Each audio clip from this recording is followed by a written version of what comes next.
1 second. Yeah. Now we are. Let us know. Now we are live. How's everyone doing? Good. Good. All Good to good. see All everybody good. here. Back again, another Thursday evening, live from Toronto. You know, one thing about Canada, we hold our reputation. I think we saw 4 seasons in the last 24 hours. Legit. It was Yesterday was 21 degrees, and then an hour ago it was blowing snow in my face. Like it was freezing. I went to It was -8. It was -8 degrees. Like, what happened?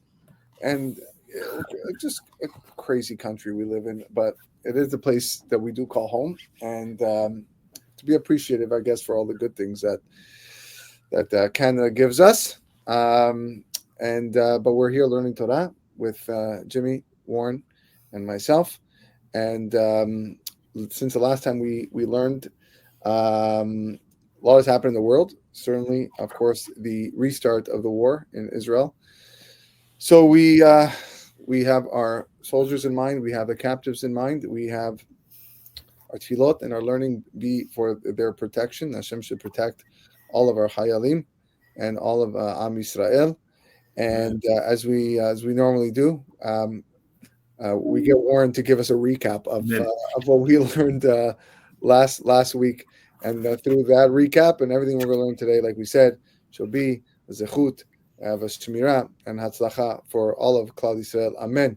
Warren, Amen. It's all yours. Go for it. Okay, so very quickly, we're still in the first part of this book. We're moving quite slowly, but that's good because there's a lot of content in what we're learning. Last week, we just learned. I'm just going to point out a few key things that we learned.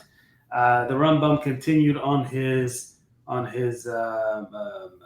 big belief that Midrashim are all parables. He said they're all parables, quoting him. He actually started writing a book to explain the true meaning behind the Midrashim and had to stop because he realized that they're parables for a reason. It's to conceal it from certain individuals and elements that shouldn't know the true meaning. So he actually stopped. So it would have been beautiful to see all that. He did go over a couple of parables as examples in what we learned last week. I'm not going to go through that now, but they were very insightful, and we're going to go through many more throughout the book. He mentioned that we should not. There was one passage that was very hard for us to understand. I personally think I won't speak for everybody. I think it said that we should not apply the understanding of a parable to any halacha, because a parable, the interpretation of a parable is subjective. So it's not something that lends itself to halacha.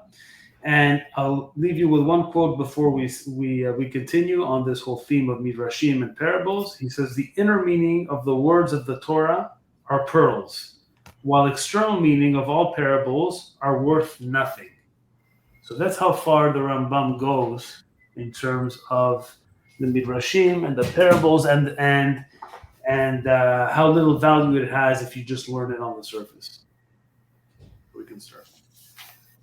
Okay, Jim, anything to add? No, that's pretty much the summary of last week. So let's dig in. Okay, let's do it.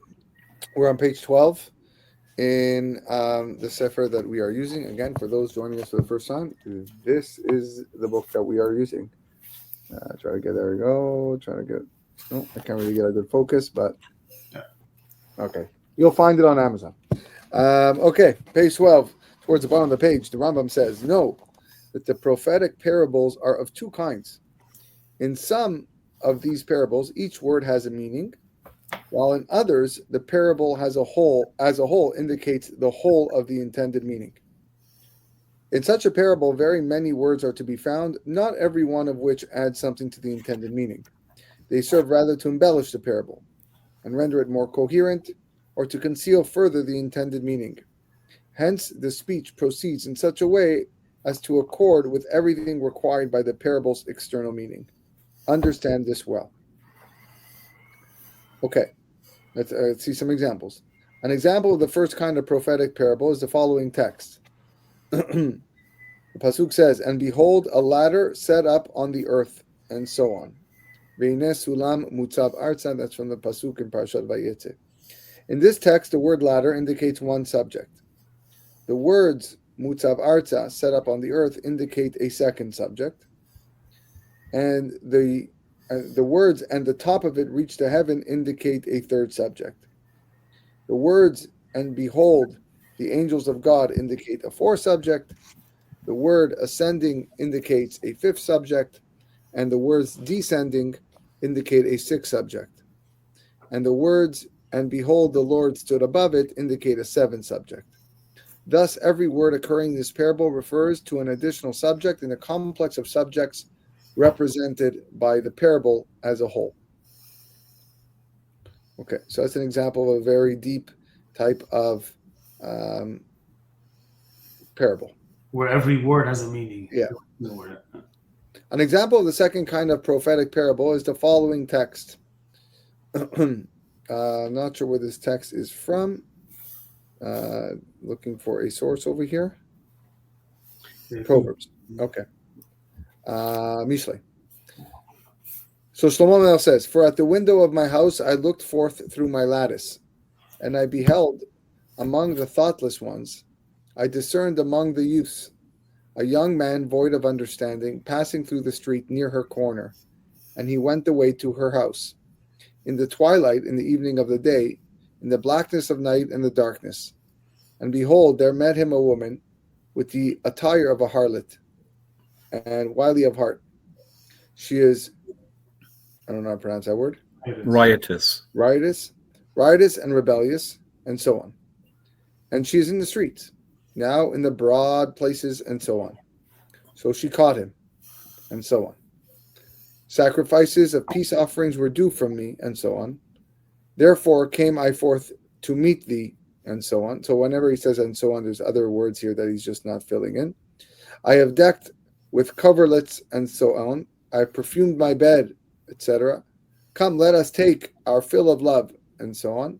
For my husband is not at home, and so on. The bag of money, and so on. With her much fair speech she causeth him to yield. With the blandishment of her lips she enticeth him away." Okay, so clearly that is a parable and metaphor of the Yetzer Hara. That's what that is in reference to. And I think what the Rambam will probably say here is that this entire section of Pesukim is one big idea. Rather, don't take every single word with meaning. The outcome of all this, says the Rambam, is a warning against the pursuit of bodily pleasures and desires. Accordingly, he, Shlomo, likens matter, which is the cause of all these bodily pleasures, to a harlot who is also a married woman. In fact, his entire book is based on this allegory. And we shall explain in various chapters of this treatise his wisdom in likening matter to a married harlot, and we shall explain how he concluded this book of his with a eulogy of the woman who is not a harlot, but confines herself to attending to the welfare of her household and husband. Exactly. For all the hindrances keeping man from his ultimate perfection. Actually, I never thought of that. That's a chidush for me. This is the first time I thought of that. I've not thought of that. First time I've seen this idea. For all the hindrances keeping man from his ultimate perfection, every deficiency affecting him, and every disobedience come to him from his matter alone, as we shall explain in this treatise. This is so what you're saying here is really interesting. The pursuit of bodily pleasures is pretty much the cause of all evil. Is what causes everything. Mm-hmm. It's as simple as that. It's the pursuit of bodily pleasures. You know, why do men do what they do? Why do they steal? Why do they lie? Why do they cheat? Why do they all those sort of things? It's kind of silly, right? It's all just to please your senses, right? Like it seems a little bit, well, not a little bit, like an animal, basically. And that's, if you remember in Ramchal, he says exactly that we're imbued with two souls, an animal soul, mm-hmm. and then the human soul or the elevated soul, right?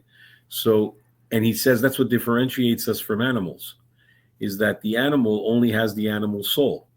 They don't have the soul with the ability to elevate itself and get closer to Hashem. right? So yeah, in a way, we have an animal inside. Every human has an animal inside, and an animal soul inside. And the one that pursues his bodily pleasures is allowing that soul to win over the Yetzer Tov. I always say, I remember I was speaking to actually was one of my sons. I was mentioning to him that when you're about to make a decision about to do something good or bad, the decision isn't happening at that time. The decision happened over a period of time where it depends on which dog you fed inside of you, right? So if you have inside of you an animal soul and you have inside of you a Yetzer Tov, so over time, you're going to be feeding each one of these. You're going to be learning Torah, you're going to be doing chesed, you're going to be doing good deeds, you're feeding the good soul. If you're doing bad things and you're without getting into too many details, but pretty much gallivanting with the gentleman that's with the harlot in the story of the Rambam, then you're feeding your animal soul. So when the time comes to make a decision, who's going to win out is the soul that you fed more over time, right? So the decision isn't being taken at that time. It's sort of a process that you go through. And yeah, I think you're right. But the one thing I was thinking about when you said it's only about the bodily, the pursuit of bodily pleasures. Yes, I was thinking, what about power? Power, honor. Those are things that are pursuits that are not bodily pleasures, but maybe the person that is after that, the purpose of that is in order to gain bodily pleasure. That's right? exactly what he's saying. So yeah, it's to feed the animal soul. Absolutely. Yeah. Which seems kind of like silly, right? You're gonna do all that. You're gonna lie. You're gonna hurt somebody. You're gonna do whatever it is just so you can feel good here. So this sense can be, it really doesn't make sense. When you see it in truth, it's a big silliness. The two things that I take away from what we've learned so far, which is an interesting thing, is that so each parable can either have can be action packed where every word means something, and then other parables like with the long one we just read in Mishle can just have an overall meaning.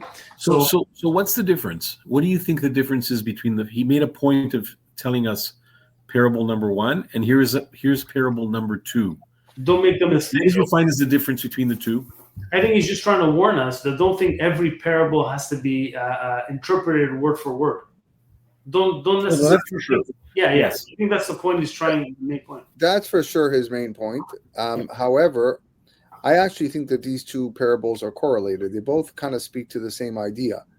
You have a ladder.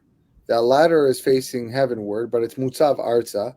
It's grounded on physicality, okay? And you have this choice of, like Jimmy said, which soul are you going to feed? Are you going to go up the ladder or are you going to go down the ladder? And so I think it's not a coincidence that he chose these two. He probably did that on purpose. And to further your point, why can't people grow in their ruchniyut? Why can't people grow in their learning? They hear classes. They're a lot of them are surrounded with Torah. They get these meaningful minutes and these 2-minute videos, inspiring videos, and then yet they stay kind of stagnant. And I think to your point, Warren, I think that you were right, is because like the Rambam saying, it's all because of this, because they can't let go of the physical desires for whatever it is, and that's every pleasures, physical pleasures. But then why does he say an example of the first kind of prophetic and then an example of the second kind of prophetic parable? So it appears that there's a difference in the kind of parable. Correct. Is it maybe that one is shorter and one is longer, which is what Warren said, or is there something else that I'm missing?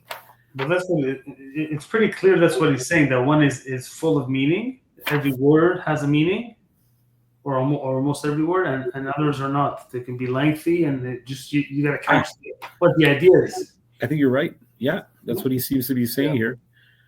Every word in the first example, every word occurring is complex and has a meaning, and in the second one, is that you take it as a whole. So what's really interesting for me here is that he points out, maybe to us it's obvious, but I think for many it may not be, that the first kind, the example he gives about the ladder, that's a parable. He says, do not, he's obviously saying, don't take that whole episode. He didn't, like there weren't angels going up and down in terms of physicality. It was a dream. Let's not forget. So it was a dream. I thought it was interesting also, the right. difference. The first one was a dream and was kind of, what's the word, was a fantasy, was something that it's not a real life thing that you would see. Whereas in the second parable, it's a very human story. So it's not angels. It's not a ladder going to the sky. It's an actual story that can happen between human beings. And it's very literal. So it's literal. The first one is sort of spiritual. And then the second one is a much more literal story where it's not telling you things that are like cartoonish, but more broad. And there's a message in the whole story. So good point. You know what I just realized? The fact that he keeps saying and so on means that not every word has to be analyzed. Correct. The story has to be analyzed. Whereas in the first parable, every word had to be analyzed. Mm-hmm. So that's it's a difference. Yeah. The first one is. There may be a difference also. The first parable is in the written Torah, and the second parable is Mishle. Not taking anything more from Mishle, but we know that every word in the written Torah has so much meaning behind it, right? Mm-hmm. So maybe when I don't know if this is his point, one of his points. Maybe when we analyze parables in the written Torah, they have to be analyzed, scrutinized, like every word. When it's outside, not necessarily. Maybe yes, maybe no. I don't know.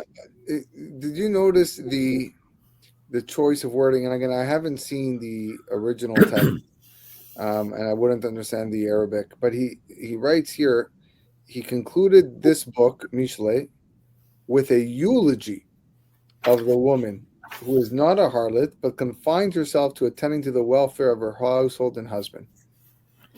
In contrast to the...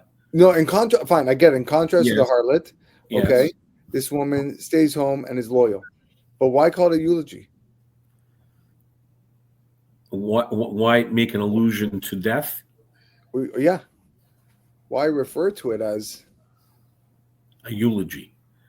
Unless the only thing I can think of is he never found that woman, right?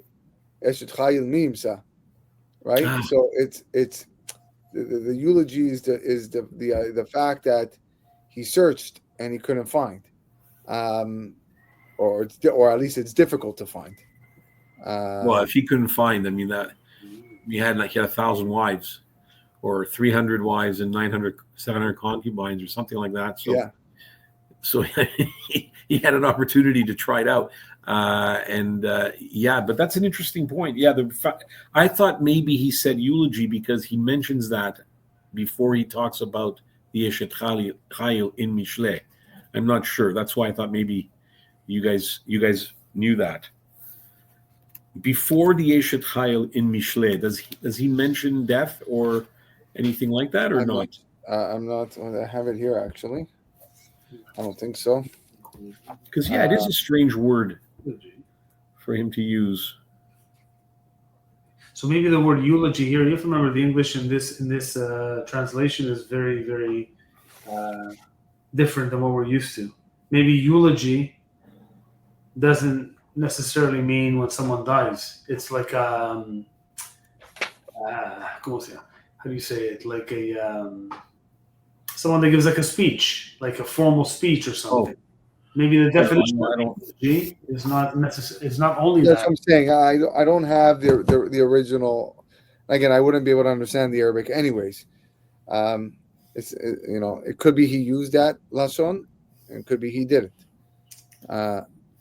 So, I looked at the last few psukim before Eshet Chayil. He makes no mention of death. So, So it's interesting. It's interesting that Google or Webster's defines eulogy as a speech or piece of writing that praises someone or something highly, typically someone who has just died. So it doesn't mean it has to be someone who just died. Correct. Yeah. So that could be right, Ord. Yeah. Okay. Let's go on. Let's read that sentence again. For all the hindrances keeping man from his ultimate perfection, every deficiency affecting him, and every disobedience come to him from this matter alone, as we shall explain in this treatise. This is a proposition that can be understood from this parable as a whole. I mean that man should not follow his bestial nature. I mean his matter, for the proximate matter of man is identical with the proximate matter of the other living beings. And as I have explained this to you and disclosed the secret of this parable, you should not hope to find some signification corresponding to every subject occurring in the parable, so that you could say, what can be submitted for the words, sacrifices of peace offerings were due from me. This day have I paid my vows. Yeah. What subject is indicated by the words, I've decked my couch with coverlets? And what subject is added to this general proposition by the words, for my husband is not at home? The same holds good for the other details in this chapter, for all of them only figure in the consistent development of the parable's external meaning, the circumstances described in it being of a kind of typical for adulterers. Also, the spoken words and other such details are of a kind typical of words spoken among adulterers. Understand this well from what I have said, for it is a great and important principle with regard to matters that I wish to explain.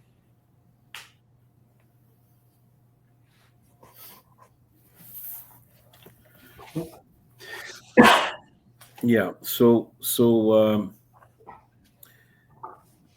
when he says that at the end of his paragraph, we have to pay close attention to what he's saying, right? Because he's laying a foundation for the rest of the book. And I'm trying to see if there's something that he said in the last part of this paragraph that we didn't gain from before. So there's no, is he saying to us, when you read the words like, because there are words in the story, the second story, there are words that they seem superfluous, but in a way they're not. Like, for example, when she says, I have decked my couch with coverlets. Okay, so that, she's trying to entice the man even more by I've done this to make my couch better. I think what he's saying is that one thing is to write a commentary on something, like what do you think that means, but it doesn't take away from the overall theme of the parable or what the message is being said. Versus the case of the latter, every phrase, like he said, is a different nimshal, is a different lesson. This is one big lesson. What does the couch and the coverlets refer to? Okay, keep your eye on the ball. Don't get distracted. He's saying not to get distracted.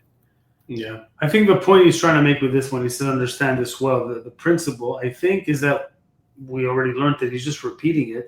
We don't need to look for meaning in every part of a midrash or a parable. It's not necessary. Like, don't be foolish to think you always, that we have to strive and understand every single word, because hopefully he'll get to a point where he can distinguish. He can be a bit more specific and distinguish when do you dig deeper and when is it not necessary. Sometimes it's obvious, like the example he just gave. It's obvious. It's a very long piece in Mishle, and a lot of it is just like background to the story, to the point. So it's kind of obvious. But I think sometimes it won't be that obvious. It could be a midrash where you're thinking, should we analyze every single word here? Does that word mean?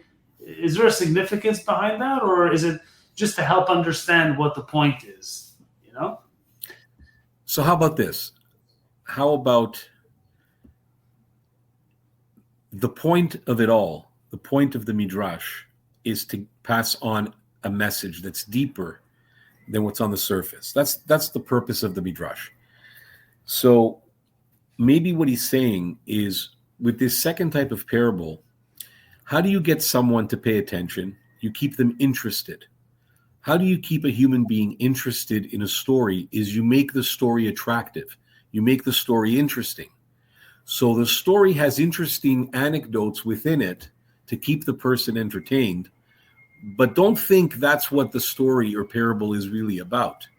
It's about keeping you watching and listening and going from point to point. But at the end of the day, it's really to pass on the message that's in the mashal. That's the second. So for example, when it talks about my peace offerings, talks about the coverlets, this is part of the thing that makes it a more enticing story, that would make it more relatable to someone seducing someone else. But don't get caught up in, well, so what does the coverlet mean? It's not what it's about. It's about the message of the parable. Whereas in case number one, it is about the ladder. It's about the every detail, right? So I think that's where I'm seeing it a little clearer now, the difference. Zach. Okay, let's finish this little piece. When, therefore, you find that in some chapter of this treatise I have explained the meaning of a parable and have drawn your attention to the general proposition signified by it, you should not inquire into all the details occurring in the parable, nor should you wish to find significations corresponding to them. For doing so would lead you into one of two ways, either into turning aside from the parable's intended subject, meaning you missed the whole point, or into assuming an obligation to interpret things not susceptible of interpretation that have not been inserted with a view to interpretation. The assumption of such an obligation would result in extravagant fantasies such as are entertained and written about in our time by most of the sects of the world, since each of these sects desires to find certain significations for words whose author in no wise had in mind the significations wished by them. Your purpose rather should always be to know, regarding most parables, the whole that was intended to be known. In some matters it will suffice you to gather from my remarks that a given story is a parable, even if we explain nothing more. For once you know it is a parable, it will immediately become clear to you what it is a parable of. My remarking that it is a parable will be like someone's removing a screen from between the eye and the visible thing. Interesting. So he's saying that once you know it's a parable, you should be able to figure it out. The key is knowing what's a parable and what's not a parable. And what's not a parable. So we go back to what I mentioned, I think last week, Rav Saadia Gaon, where he says, how do you know what to interpret and what not to interpret? I don't know. There's probably a lot of opinions on this, but I really like his view that when it's something difficult to understand, you interpret it. You know that you really have to really dig in. And when it's something that's straightforward, you don't necessarily have to. So in the case of the ladder, if you read the ladder, the whole thing, the Pesukim, the 2-3 Pesukim about this dream that he had, on the surface, it makes no sense. Like, what's going on here? Like, you don't know what's going on, right? You have to really dig in deep to understand what, every piece. We have a Chachamim who uncover all this for us, right? But it's obvious that it's not, you can't understand it without digging. Whereas the second story is, you can understand it. It's just, it's a way. Good. I think, he's setting the stage to let us know to be careful when we're reading when we start chapter 1, that we shouldn't be taking everything he's saying literally, and that we should be careful to know when we should and when we should not take things literally. So, when he's setting the stage, the reason I'm bringing that up is because my son, Amram, has been following the podcast with his class, and so he was asking me if at any point in time we're going to start actually speaking about concepts that are in Mora Nivukhin, and because he doesn't have the book yet, right? So I said, no, this is the introduction, and we're laying the groundwork for what the Rambam is going to say. And so this is really important because it's there are things I remember. There are things in here where he does speak in allegory and he speaks in parable, and if you were to take it literally, you'd be lost. So Yeah, Yeah, we still have about 5 pages to go to before chapter 1, so we're still in the introduction. Yeah, we're in the introduction. Exactly. It's important to note. Yeah. Okay, he now lays some instruction with respect to this book. If you wish to grasp the totality of what this treatise contains, so that nothing of it will escape you, then you must connect its chapters one with another, meaning read it in order. And when reading a given chapter, your intention must be not only to understand the totality of the subject of that chapter, but also to grasp each word that occurs in it in the course of the speech, even if that word does not belong to the intention of the chapter. So I think those are the concepts that he brings down. For the diction of this treatise has not been chosen at haphazard, but with great exactness and exceeding precision, and with care to avoid failing to explain any obscure point. What's the word diction mean? For the diction, the order? Isn't the diction like the writing, the writing down, the putting together of writing down of this treatise? Yes, is it the order or the wording? Like what's he referring to? For the diction of the treatise has not been chosen haphazard. I think it's the same thing. The wording order. Yeah. The wording and the order? Both. Yeah, I think so. Because the wording would be obvious, but I think he speaks about the order, right? That this whole first, that's what he said in this instruction is regarding to. Yeah, in a sense, it means composition, right? So when he's letting you know that the composition of this whole thing, the order has been very carefully put together. Right. So that's just a different way of saying a very simple concept. Yeah. We have to be careful with the words he uses because sometimes they're confusing. Yeah. And nothing has been mentioned out of its place, save with a view to explaining some matter in its proper place. Save means accept. To accept. Mm-hmm. You therefore should not let your fantasies elaborate on what is said here, for that would hurt me and be of no use to yourself.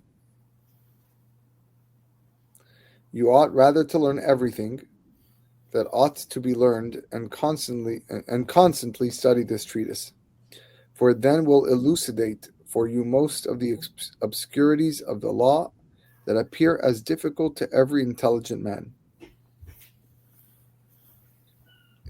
He writes very similar when he writes the Mishneh Torah, right?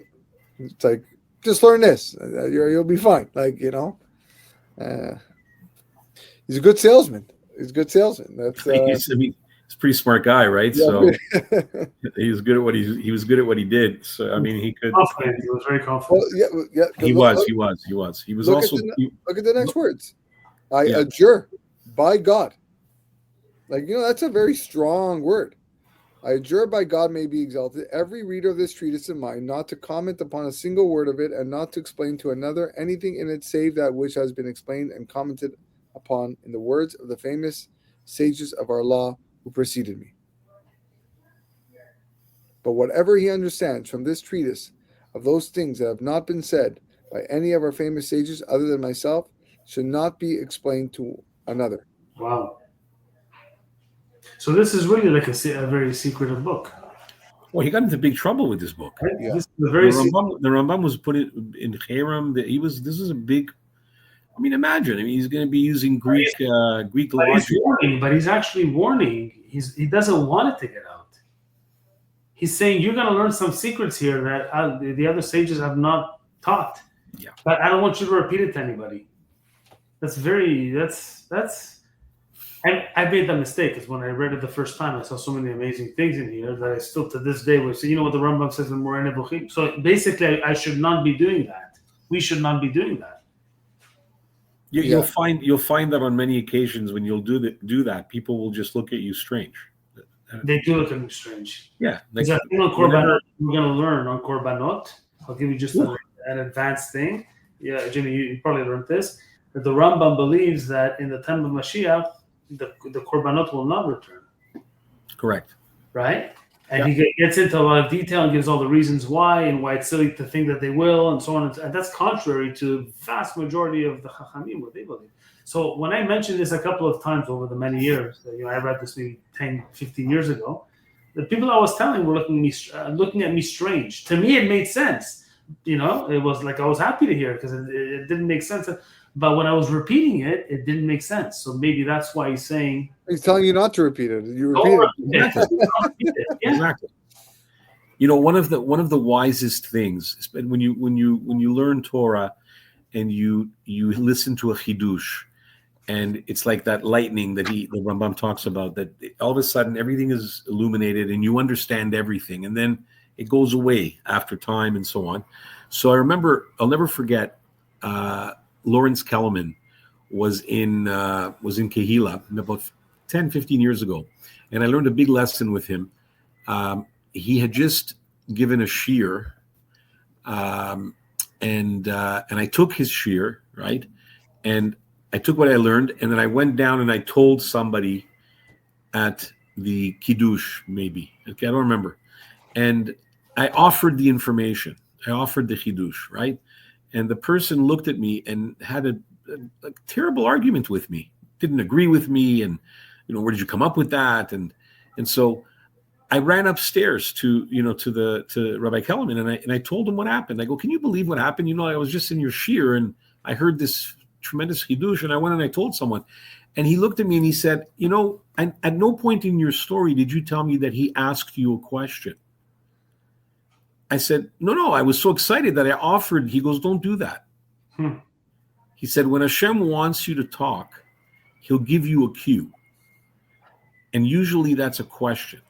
And he went on to tell me an amazing story that happened in his house with a reformed woman that came to spend Shabbat. She kept criticizing the family and everything they were doing, and he didn't say a word, and his wife was upset with him. And he said, I'm not going to say a word because she hasn't asked me a question. So she came back the following week, shockingly, and he didn't say anything, and his wife was upset. Like, you keep letting her criticize. He says, but she hasn't asked me anything, so I'm not going to. She came back a third week. Nobody could believe it because she kept complaining. In the third week, she asked a question.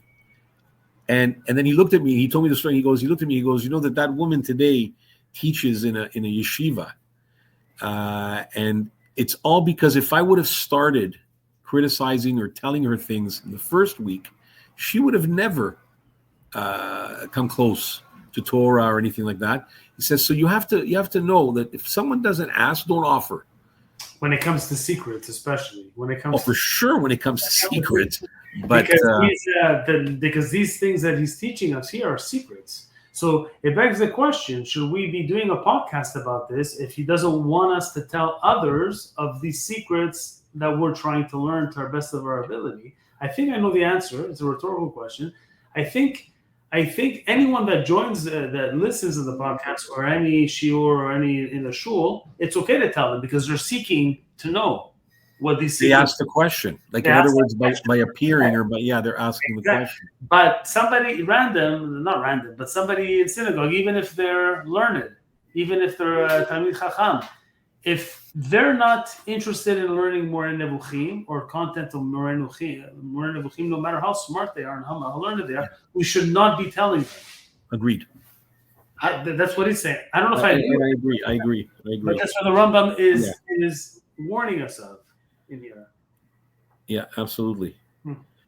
I can tell you some big Talmid Chachams that I've told concepts of, that I got in Ramchal. And they said, no, I don't want to. I don't. That's not my area. My area is here, and they, it's not for that. Like I'd rather stick to Gemara and Halacha, and everybody's got their neshama is. So yeah, you gotta wait. You gotta wait for your cue when Hashem wants you to offer information. But I had an interesting. Sorry to go off topic, but. An interesting development last week where someone came up to me and I gave them some concepts. They asked, I gave them some concepts. The question was why in the first story of the Torah, Hevel, who's the good guy, dies. Why would Hashem put the Hevel is the good guy, Cain is the bad guy. In the first story of the Torah, the good guy dies and loses. Why would that be the first story? So I gave them a bit of an answer that Rabbi Yesayag had once told us. Rabbi Yesayag's quick answer to me was, because you don't know the whole story. Is Hevel actually comes back as Moshe, so it's really he didn't lose. And then I had and explained how we know that Hevel came back as Moshe and so on. So when I explained this to the person was upset, and the person said to me, "But why doesn't everyone know this? Why is this like? How come this is only like a few people know this kind of stuff of Torah, right?" And I remember I mentioned it to the rabbi on Shabbat. I told him that I had that discussion where somebody asked me, why can only a few people get access to these pieces of information, of sod, of secrets that are real, but not everybody has access to? And the only thing I could tell the person was, even me, like there's certain information that I could learn today that if I would have gotten it in my hands 30 years ago, A, I wouldn't have understood it, and B, I would have misused it. So you have to look for it, and then you need to get there, right? It's a process. Because if it also the information gets in the wrong hands, I think it's dangerous. That's another point. And I think I've mentioned in previous podcasts where I've sometimes offered some of these secret information. We use the word secret, but it's information that's not publicly taught in grade 3 in school. And so the person I've told just laughed and made a joke of it, and think it's a joke. So yeah, that's it. And then it becomes a chilul Hashem. So you have to be careful with this information, and the Rambam is preparing us for that. That's the reason why they told us not to read this book when we were young, right? If it's in the wrong hands, the information can be abused. Yeah. Chazak. Okay. Nor should he hasten to refute me. Okay. Now, Right. so not only don't I don't want you to quote me, but don't refute me at the same time. For that which he understood me to say might be contrary to my intention. He thus would harm me in return for my having wanted to benefit him, and would repay evil for good. All into whose hands it falls should consider it well, and if it slakes his thirst, though it be only on only one point from among the many that are obscure, he should thank God and be content with what he has understood. So if you get one thing. One thing, you could say like Dayenu, okay, we got it.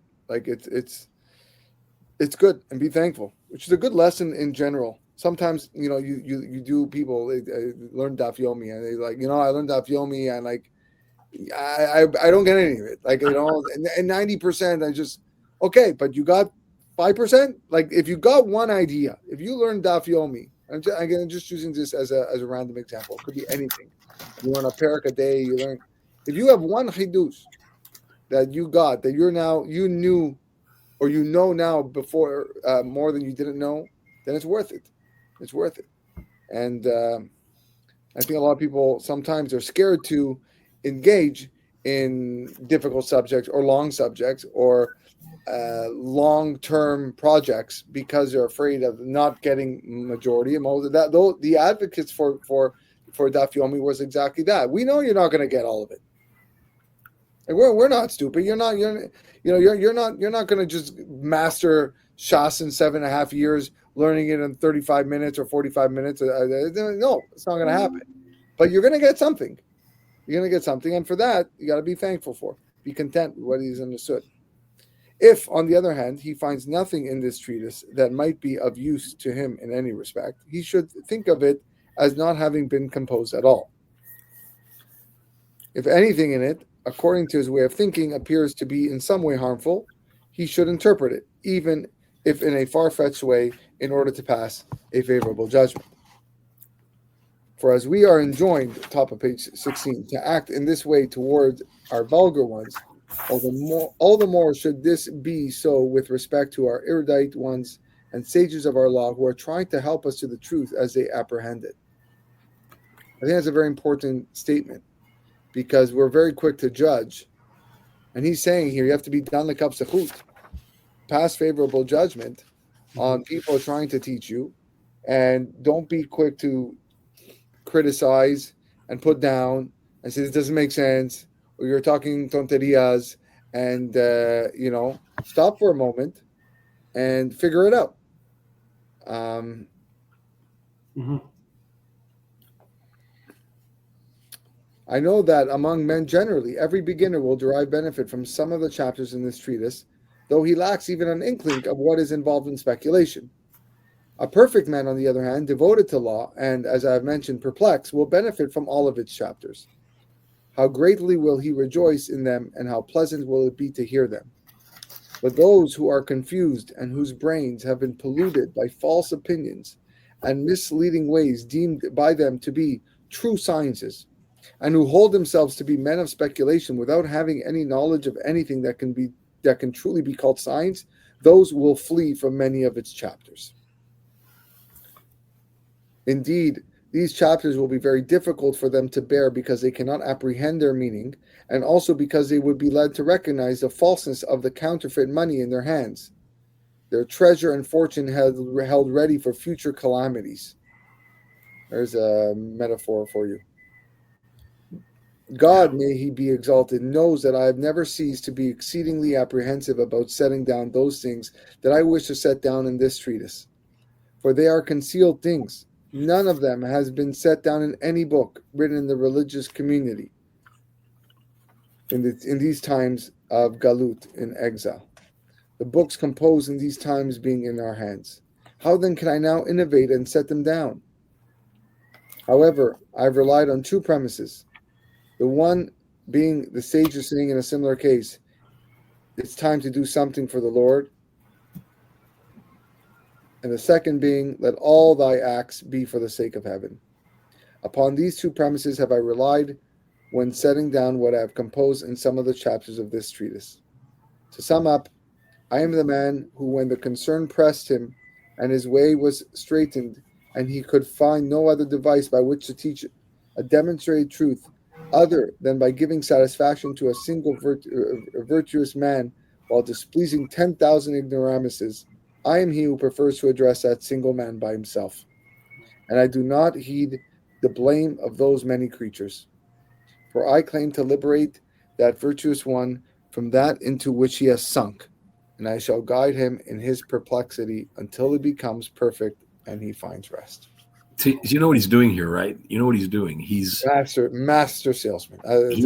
No, salesman or not, he knows he's going to be attacked by the rabbinical authorities of the time, and he's pretty much saying, I don't care, and I'd rather save one person than make 100 ignoramuses, happy and appeased. And it's pretty clear that he was one of these rabbis that was not afraid to leave the norm. In those days, people were afraid. People, just followed whatever the majority of the rabbis. Even today, even today is the same.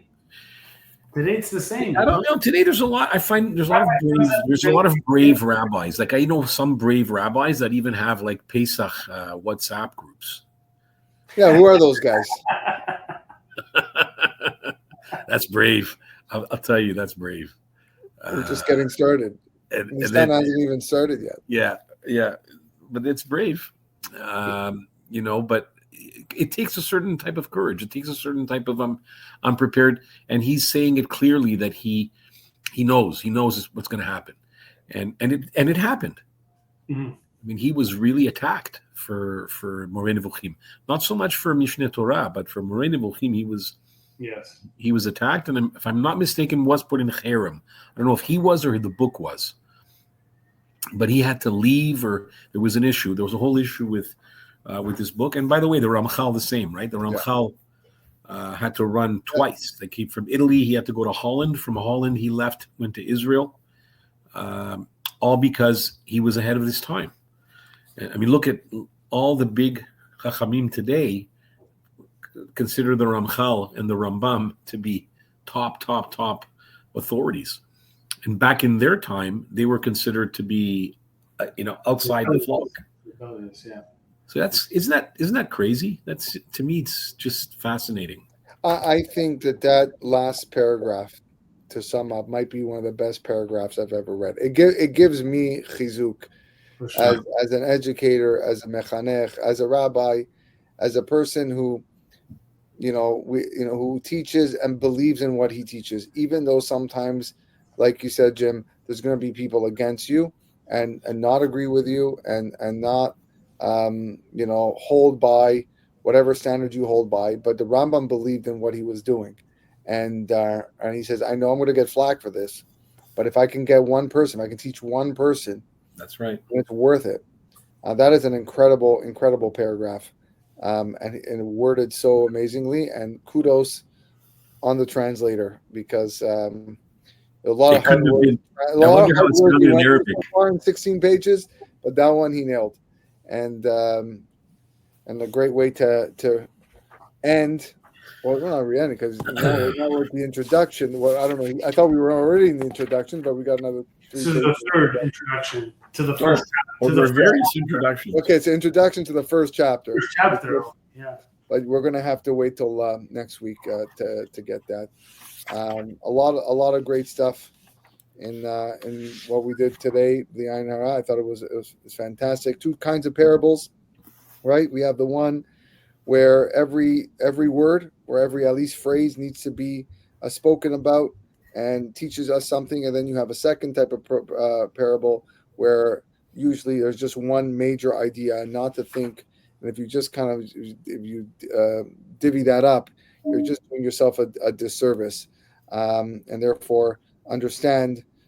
When I'm going through, says the Rambam, and I'm going to go through these things, you need to be able to make the distinction between the two, and of course, what is a parable and what is not. And then, lastly, we spoke about the instruction with respect to this treatise, which he is basically saying, you can listen to me, but don't if you haven't heard anybody else talk about what I've spoken about, then don't go around teaching this, and at the same time don't refute me.